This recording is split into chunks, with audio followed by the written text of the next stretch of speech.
할렐루야. 오늘은 우리에게 주신 말씀 열왕기상 19장 1절로 8절에 있는 말씀을 가지고 나의 형편이 아닌 하나님을 바라봅시다 라고 하는 제목으로 함께 은혜를 나누겠습니다.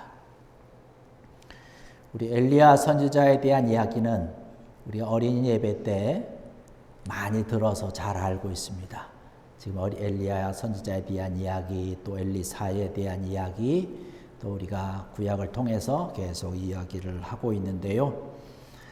오늘 우리가 읽은 이 열왕기상 19장을 보았는데 이 19장 앞에 18장에 가서 말씀을 보면 엘리야 선지자와 굉장히 유명한 대결이 하나 등장을 합니다. 바로 바알 선지자와 아세라 선지자를 섬기는 우상 선지자들 850명과 갈멜산에서의 엄청난 대결을 기록하고 있는 장이 바로 열왕기상 18장입니다. 이 850명과 또 아합 왕을 비롯해서 이세벨이 키우고 함께 섬기고 있는 그런 우상 섬기는 많은 사람들과 오직 한 사람, 하나님을 섬기는 선지자 엘리야 혼자 대결을 하는 것입니다. 성경에는 그냥 쉽게 850명과 한 명의 대결로 기록되어 있지만 그 뒷 배경에는 엄청난 사람들이 몰려 있는 것이죠. 그 대결을 앞두고 엘리야 선지자가 거기에 모여 있는 이스라엘 사람들에게도 이야기를 합니다.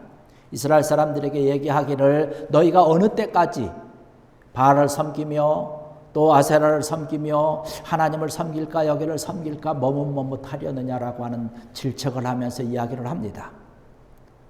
이제는 너희가 하나님께로 돌아오라고 하는 그런 간곡한 이야기에도 이스라엘 백성들이 쉽게 대답을 하지 못해요.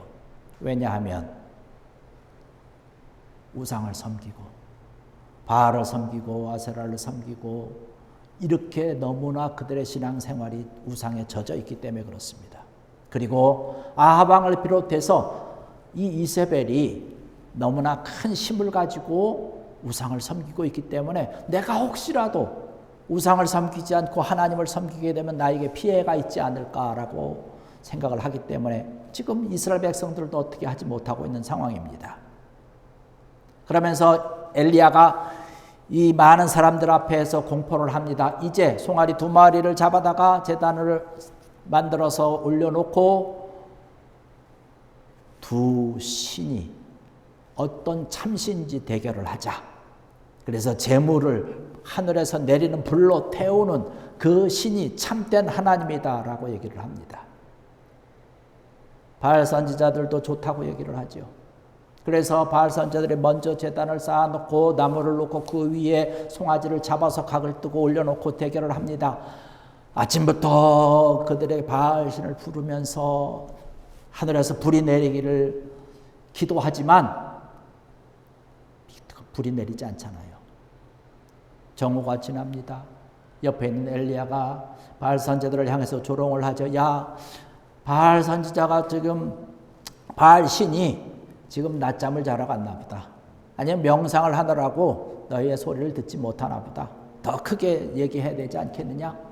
바알 선지자들이 화가 나서 더 크게 하고 칼을 들어서 자기네들의 몸을 베면서 그냥 피를 흘리면서 이렇게 합니다. 저녁 때까지 해도 아무 감감소식이에요. 그 옆에 엘리야가 단을 수축을 합니다. 단을 만들어 놓고 나무를 거기에 깔고 송아지를 각을 떠서 잡아 놓습니다. 하나님이요, 어떤 신이 참된 하나님인지 지금 이 시간 하나님의 능력과 하나님의 권능을 보여주시옵소서. 하늘에 불을 내리어서 이 제물을 하나님을 향해서 올리는 이 제물을 태워주시옵소서. 이 엘리야의 기도가 끝나자마자 하늘에서 불이 내려서 제단에 올려놓여 있는 그러한 제물을 다 불로 태웠고 그 주변에 물까지 부으면서 하나님 앞에 기도했던 그 모든 제물들, 그 물까지 다 핥아버렸습니다. 그러면서 엘리야가 이야기를 합니다. 그 바알 선지자 아세라 선지를 섬기는 그런 850명을 도망가지 못하게 잡고 다 죽여라. 그래서 사람들이 가서 그 850명의 우상 섬기는 선지자들을 다 죽이게 됩니다. 그리고 나서 그 이후의 사건이 뭐냐면 바로 오늘 우리가 본문으로 읽은 열왕기상 19장에 나오는 말씀이에요. 오늘의 말씀을 보니까 뭐라고 얘기를 하냐면 지금 갈멜산에서 있었던 그러한 모든 사건의 이야기를 이세벨이 듣습니다. 이세벨이 그 이야기를 듣고 화가 나가지고 자기가 잘 키우고 있었던 그런 우상 선지자들을 다 죽였다라고 하는 이야기를 듣고 안 되겠다. 엘리야를 내가 꼭 죽여야 되겠다는 이야기를 하고 있는 것이에요. 내일 이맘때까지 내가 엘리야를 죽여야지 내가 직성이 풀리겠다라고 많은 사람들의 공포를 하면서 엘리야를 잡아오라고 얘기를 합니다. 그 이야기를 듣고 엘리야가 이세벨을 피해서 도망을 갑니다. 열왕기상 18장에서는 정말로 기세등등하고 능력이 있고 엄청난 힘을 발휘했던 하나님의 권능을 나타냈던 이 엘리야 선지자인데 이세벨 한마디에 엘리야가 도망을 가고 있는 것이에요. 왜 이렇게 약해졌을까요? 우리가 오늘 생각하면서 은혜를 받고자 하는 그런 내용이 바로 이 내용입니다. 왜 엘리야 선지자가 이렇게 약해졌을까라고 하는 것이에요. 오늘 성경 말씀 보니까 3절에 뭐라고 얘기를 하고 있냐면 지금 이 형편을 보고라고 하는 이야기를 합니다. 엘리야가 지금 형편을 보는 것이에요. 지금 이 상황을 보는 것이에요. 지금 이 엘리야가 지금 상황을 보니까 어떤 상황입니까? 이세벨이 군인들을 풀어서 자기를 잡으려고, 자기를 죽이기 위해서 혈안이 돼서 자기를 찾고 있는 그 형편입니다. 그 형편을 본 것이에요. 그래서 무서워서 도망가고 있는 것입니다. 그러면 한번 돌아가서 한번 생각해 보십시다. 열왕기상 18장에서 850명 또 이스라엘의 많은 사람들 또 우상을 섬기는 사람들이 얼마나 많이 있겠습니까? 사람들이 많이 있으니까 그곳에도 군인들도 함께 나와 있지 않았겠습니까? 그때는 그 형편은 어떤 형편입니까? 엘리야가 담대할 만한 그런 형편입니까? 담대할 만한 형편은 아니에요. 그런데 열왕기상 18장에서는 그렇게 담대하던 엘리야가 19장에 넘어와서는 너무나 나약한 모습을 보이고 있습니다. 열왕기상 18장에서는 하나님을 바라본 엘리야였어요. 하나님이 살아계시고 능력이 있고 권능이 계신 하나님이라고 하는 사실을 많은 사람들 앞에 보여주시옵소서라고 기도하면서 엘리야가 지금 바라보고 있었던 것, 그때 바라보고 있었던 것은 하나님을 바라봤습니다. 그런데 19장에 넘어와서는 하나님을 바라보지 않아요. 하나님을 바라보는 것이 아니라 무엇을 바라봤습니까? 나의 형편을 봤다는 거예요. 지금 이 형편을 봤다는 거예요. 여러분, 나의 형편을 보고 지금 나의 상황을 바라보니까 내가 도망갈 수밖에 없다는 거예요. 내 생명이 지금 위태롭다라고 하는 것이에요. 열왕기상 18장에서 함께 하시는 하나님이 열왕기상 19장에서는 하나님 함께 하시지 않습니까? 여러분, 지금까지 지내온 모든 것이 하나님께서 지켜주셨기 때문에 지금까지 지내온 줄로 믿습니다. 엘리야뿐만 아니라 우리의 삶이 그렇다는 거예요. 우리의 형편이 그렇다는 것이에요. 여러분, 지금까지 하나님의 온전한 인도하심으로 하나님께서 돌봐 주심으로 함께하여 주심으로 이제까지 아름답게 달려온 줄로 믿습니다. 우리의 형편이 좋아졌습니까? 지금 어떤 형편이에요? 초라한 형편, 보잘것없는 형편이지만 하나님의 은혜로 우리는 살아왔다는 것이에요. 성경의 말씀을 보면 하나님을 바라본 자들은 참 담대했습니다. 신약으로 넘어와서 사도행전 7장 55절의 말씀 보니까 스데반이 등장을 합니다.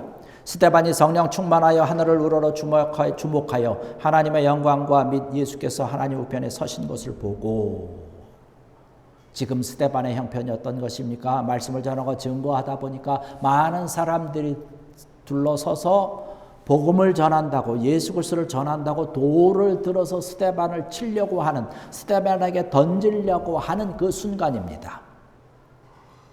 스데반도 지금 이 형편을 보면 도망갈 수밖에 없었겠죠. 그런데 스데반은 도망가지 않아요. 왜? 지금 이 상황을 본 게 아니거든요. 지금 나의 형편을 본 것이 아니라 하나님을 바라봤기 때문에 그런 것이에요.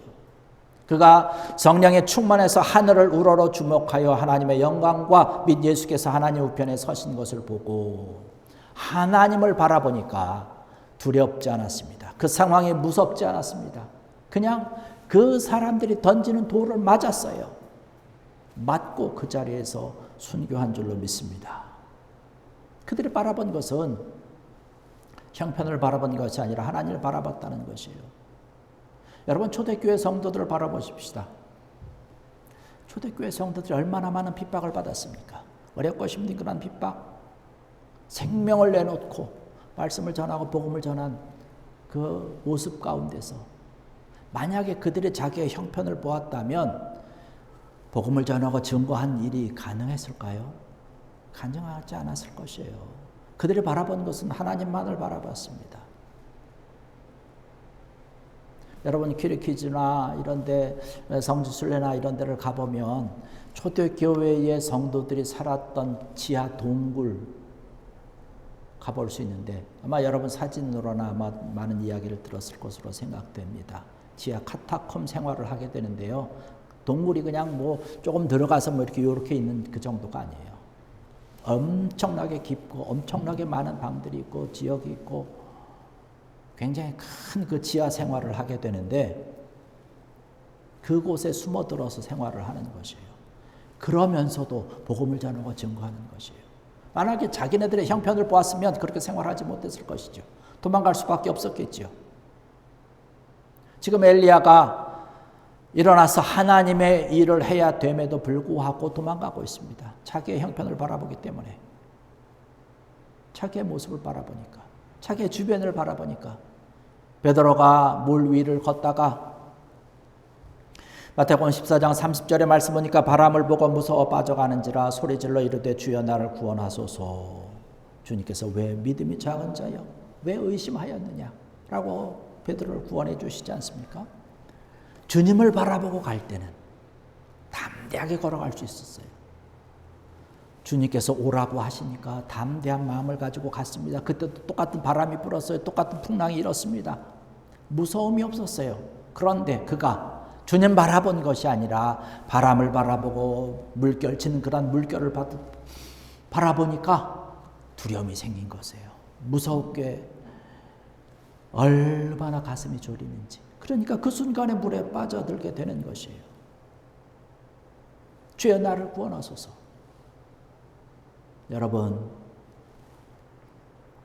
여러분이 살아가는 삶과 생활 가운데서 지금 나의 형편이, 내가 원하는 대로 형편이 잘 풀려지지 않고 열려지지 않는다 할지라도 나의 형편만 바라보고 실망하고 절망하고 주저앉아 있을 것이 아니라 하나님만 바라볼 수 있는 귀한 은혜가 있기를 주의 이름으로 간절히 축원합니다.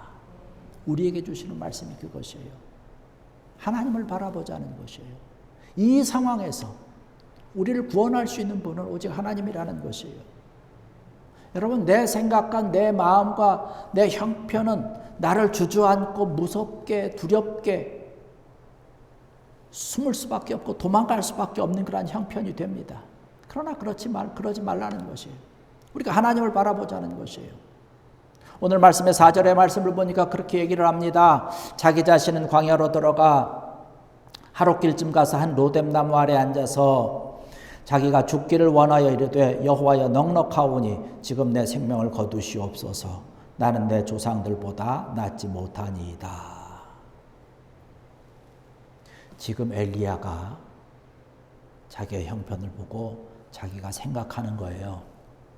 지금 나는 조상들보다 훨씬 못 미칩니다. 이제는 내 생각에 내 생명을 이곳에서 이제 마무리를 해야 되겠습니다. 하나님, 내 생명을 거두어 가주시옵소서. 내가 죽기를 원합니다. 라고 얘기를 하고 있습니다.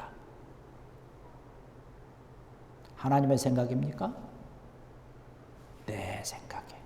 엘리야의 생각에. 엘리야의 생각에 이제는 나는 더 이상 하나님을 못하겠습니다. 할 수 없습니다. 상황을 보세요. 형편을 보세요. 나는 이제 죽어도 마땅합니다. 내가 그동안 많이 했으니까 이제는 그만할게요. 죽기를 원합니다. 지금 엘리야가 자기 생각, 자기 마음에 사로잡혀 있는 것이에요. 그래서 죽기를 원하고 있는 것이에요. 하나님께서 원하는 것은 그것이 아니거든요. 하나님께서 원하는 것은 더욱 일어나서 하나님의 일을 하기를 원하는 것입니다.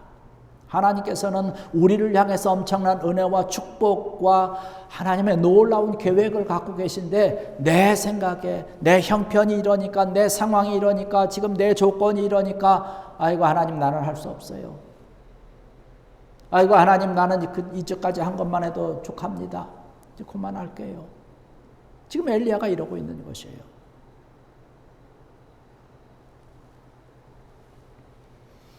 여러분 나의 마음과 내 생각 그곳에 얽매이지 마시고 하나님을 바라보고 하나님이 갖고 계신 계획을 생각하고 묵상할 수 있는 귀한 여러분 되기를 주의 이름으로 간절히 축원합니다.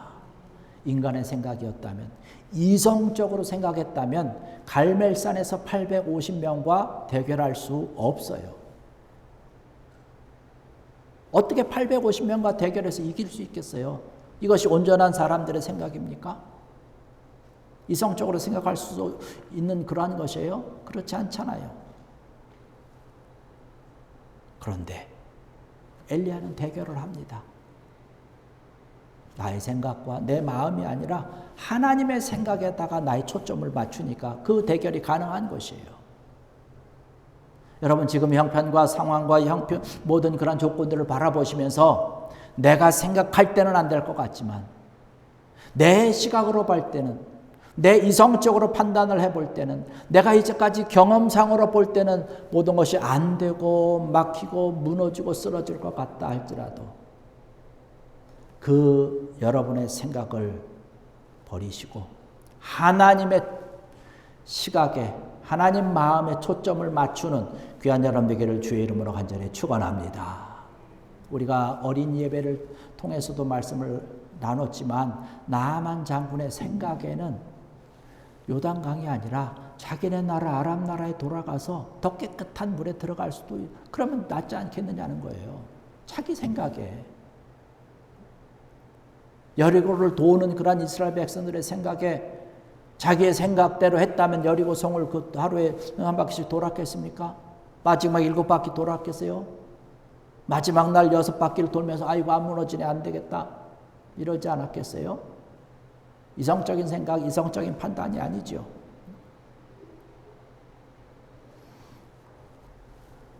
여러분 내 생각과 내 마음이 아니라 나의 부족한 생각, 내 한계를 가지고 있는 그런 내 생각과 마음이 아니라 하나님을 바라볼 수 있는 우리를 훨씬 뛰어넘는 하나님을 바라보고 하나님과 함께 할 수 있는 귀한 여러분 되시기를 주의 이름으로 간절히 축원합니다. 하나님의 능력을 바라봐야 되는 것이죠. 이세벨이 엘리야를 향해서 죽이겠다라고 하는 생각을 듣다 보니까 두려워졌어요.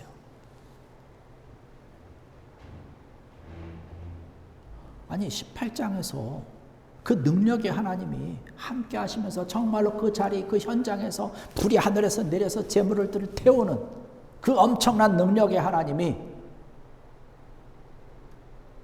이세벨이 죽이겠다라고 병사 몇 명 푸는 것 하나님께서 막아줄 수 없을까요? 보호해줄 수 없을까요? 그런데 엘리야 마음에 지금은요. 자기 형편 보고 내 생각에 내가 이제까지 이성적으로 생각해보니까 이제는 죽겠구나. 하나님의 손길이 나에게 미치지 않겠구나라고 하는 생각을 하는 거예요. 하나님이 너무 멀리 있다고 생각을 하는 것입니다. 그러니까 그 능력 많았던 엘리야가 무능해진 것이에요. 아무 일도 할 수 없는 것이에요. 여러분 하나님은 어디에 계십니까? 하나님은 우리와 늘 함께 항상 함께 하고 계시는 줄로 믿습니다. 여러분, 나의 형편을 바라보시고 실망하지 마시고요. 내 상황, 내 조건 바라보시고 낙심하고 주저앉지 마시고요. 나와 함께 하시는 하나님을 바라볼 수 있는 귀한 여러분 되기를 주의 이름으로 간절히 축원합니다. 하나님 바라보면 우리 강하게 나갈 수 있어요. 능력 있게 나갈 수 있어요. 권능의 하나님을 내 등에 업고 나를 밀어주시고 나와 함께 하시는 그 하나님으로 우리의 삶은 기쁨의 삶으로 감사의 삶으로 너끈히 달려갈 수 있는 줄 믿습니다. 하나님은 멀리 계신 하나님이 아니에요. 나와 항상 함께 한다고 우리에게 약속해 주셨습니다. 세상 끝날까지 언제든지 어느 시간에든지 내가 너희와 항상 함께 할 것이라고 말씀하고 있습니다. 이 약속의 말씀은 지금도 유효한 줄로 믿습니다. 여러분, 나의 형편 바라볼 것이 아니라 하나님만을 바라볼 수 있고 그 하나님으로 인해서 감사하며 영광 돌리며 기쁨의 삶을 살아갈 수 있는 귀한 여러분들 또 이번 한 주 되시기를 주의 이름으로 간절히 축원합니다. 기도하시겠습니다. 할렐루야. 아버지 하나님 은혜와 사랑을 감사를 드립니다. 오늘 이 시간에도 저들 함께하여 주셔서